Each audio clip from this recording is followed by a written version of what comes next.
Hello കൂട്ടുകാരെ, June 19 വായനാ ദിനം.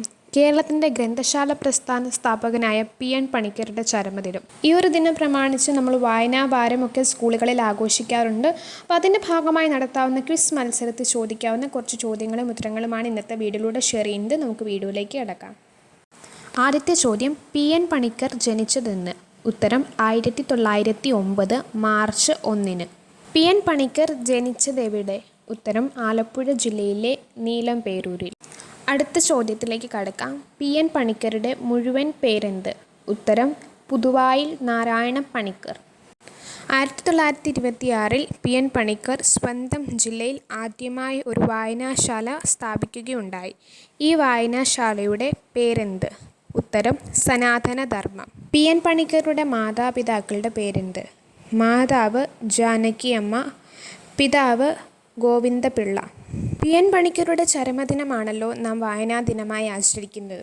അദ്ദേഹം മരിച്ചത് എന്നാണ്? ഉത്തരം 1995 ജൂൺ 19 തൻ്റെ 86ാമത്തെ വയസ്സിലാണ് അദ്ദേഹം ഈ ലോകത്തോട് വിട പറയുന്നത്. മലയാളത്തിലെ ആദ്യ ദിനപത്രം ഏത്? ഉത്തരം രാജ്യസമാചാരം. വഞ്ചിപ്പാട്ടിൻ്റെ ഉപജ്ഞാതാവാര്? ഉത്തരം രാമപുരത്ത് വാര്യർ. മലയാളത്തിലെ ആദ്യത്തെ സന്ദേശ കാവ്യം ഏത്? ഉത്തരം ഉണ്ണുനീലി സന്ദേശം. മലയാളത്തിലെ ആദ്യത്തെ ചെറുകഥ ഏത്? ഉത്തരം വാസനാവികൃതികൾ. AR രാജരാജവർമ്മയുടെ വ്യാകരണ ഗ്രന്ഥത്തിൻ്റെ പേരെന്താണ്? ഉത്തരം കേരള പാണിനിയം.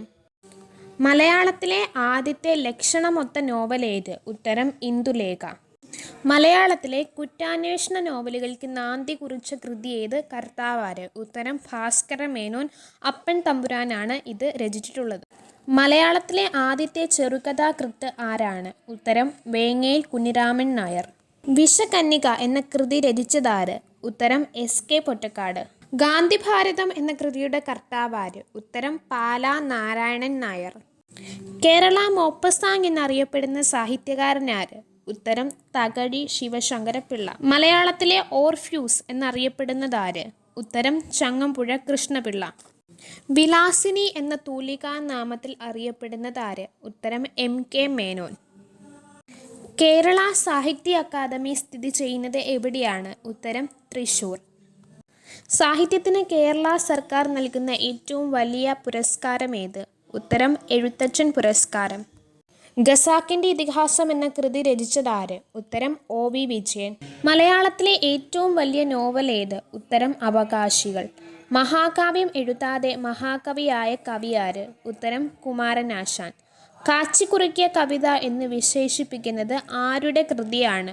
ഉത്തരം വൈലോപ്പിള്ളി കവിതയെ. മലയാളത്തിൽ ആദ്യമായി പുറത്തു വന്ന മഹാകാവ്യം ഏത്? ഉത്തരം രാമചന്ദ്ര വിലാസം. കേരള തുളസീദാസൻ എന്നറിയപ്പെടുന്നതാര്? ഉത്തരം വെണ്ണിക്കുള ഗോപാലക്കുറുപ്പ്. ഒളപ്പമണ്ണ എന്ന തൂലികാനാമത്തിൽ അറിയപ്പെടുന്നതാര്? സുബ്രഹ്മണ്യൻ നമ്പൂതിരിപ്പാട്. പൂർണ്ണമായും മലയാള ലിപിയിൽ അച്ചടിച്ച ആദ്യ ഗ്രന്ഥമേത്? ഉത്തരം സംക്ഷേപ വേദാന്തം. വിപ്ലവത്തിൻ്റെ ശുക്രനക്ഷത്രം എന്ന് ജോസഫ് മുണ്ടശ്ശേരി വിശേഷിപ്പിച്ചത് ഏത് സാഹിത്യകാരനെ പറ്റിയാണ്? ഉത്തരം കുമാരനാശാൻ. ചലച്ചിത്രമാക്കിയ മലയാളത്തിലെ ആദ്യ നോവൽ ഏത്? ഉത്തരം മാർത്താണ്ഡവർമ്മ. മലയാളത്തിലെ ആദ്യത്തെ നിഘണ്ടു തയ്യാറാക്കിയതാര്? ഉത്തരം ബെഞ്ചമിൻ ബെയ്ലി. മലയാളത്തിലെ ആദ്യത്തെ രാഷ്ട്രീയ നോവൽ ഏത്? ഉത്തരം പാറപ്പുറം. ഇന്ത്യ സ്വതന്ത്രമായ വർഷം മലയാളത്തിൻ്റെ ആസ്ഥാന കവിയായി തെരഞ്ഞെടുത്തതാരെ? ഉത്തരം വള്ളത്തോൾ നാരായണ മേനോൻ. മലയാള ലിപി ആദ്യമായി പ്രത്യക്ഷപ്പെടുന്ന ശാസനം ഏത്? ഉത്തരം വാഴപ്പള്ളി ശാസനം.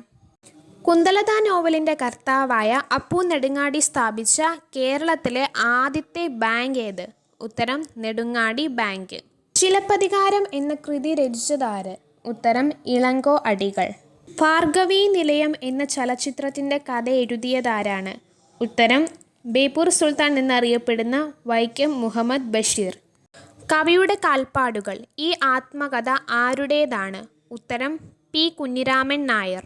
അടുത്ത ചോദ്യം, മലയാളത്തിൽ ആദ്യമായി ജ്ഞാനപീഠ പുരസ്കാരം ലഭിച്ച നോവൽ ഏത്? ഉത്തരം SK പൊറ്റക്കാട് എഴുതിയ ഒരു ദേശത്തിൻ്റെ കഥയാണ്. ഇവിടെ നമ്മൾ പ്രത്യേകം ശ്രദ്ധിക്കേണ്ടത്, ഞാൻ നോവലിൻ്റെ കാര്യമാണ് ഇവിടെ പറഞ്ഞത്. മലയാളത്തിൽ ആദ്യമായിട്ട് ജ്ഞാനപീഠ പുരസ്കാരം ലഭിച്ച കൃതി ഓടക്കുഴലാണ്. അത് മാറിപ്പോകരുത് കേട്ടോ. അപ്പോൾ ഇത്രയുമാണ് ഇന്നത്തെ വീഡിയോയിൽ ഉൾപ്പെടുത്തിയിരിക്കുന്ന ചോദ്യങ്ങൾ. വീഡിയോ ഉപകാരപ്പെട്ടെങ്കിൽ നിങ്ങളുടെ ഫ്രണ്ട്സിന് ഷെയർ ചെയ്ത് കൊടുക്കാൻ മറക്കരുത്. വീഡിയോ ഇഷ്ടപ്പെട്ടാൽ ലൈക്ക് ചെയ്യാനും സബ്സ്ക്രൈബ് ചെയ്യാനും മറക്കരുത് കേട്ടോ. Thanks for watching.